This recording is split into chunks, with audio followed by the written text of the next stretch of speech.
Balaton. Varázs ereje van ennek a szónak. Hallatára felcsillannak a szemek, mosolyra derülnek az arcok. A szot vitorlás hajói szelik a látványnak is üdítő kék vizet. Aranyló napfény, pajkos hullámok festik barna-pirosra az arcokat.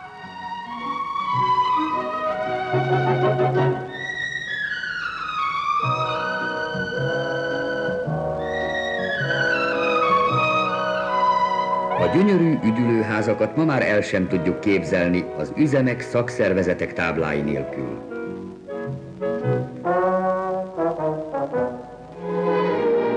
A Balatonpart hangulata és képe az 50-es évek végére jelentősen megváltozik. A tó a kevesek nyári szórakozó helyéből a tömegek üdülő területévé válik. Míg 1941-ben 86 000 üdülő vendég pihent a Balatonnál, 1959 nyarán hétvégenként már 800 000 ember látogatja meg a Balatont. 15 év szünet után új szállodák, vállalati és szakszervezeti üdülők és panziók épülnek. A belföldi utazási szabadság, a mesterségesen szabályozott árak és a több szabadidő hatására 10 000-ével érkeznek a nyaralók a hétvégi különvonatokon.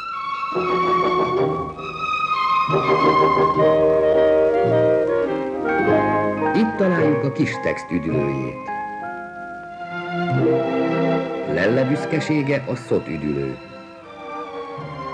Ez a legszebb balatoni üdülőhelyek egyike. A sakszenvedély itt is divatos. Bronzvörösre fest a nyári nap. A szaktárs bizony túl járna, ha csak azt kapná ebédre, ami a horgára akad.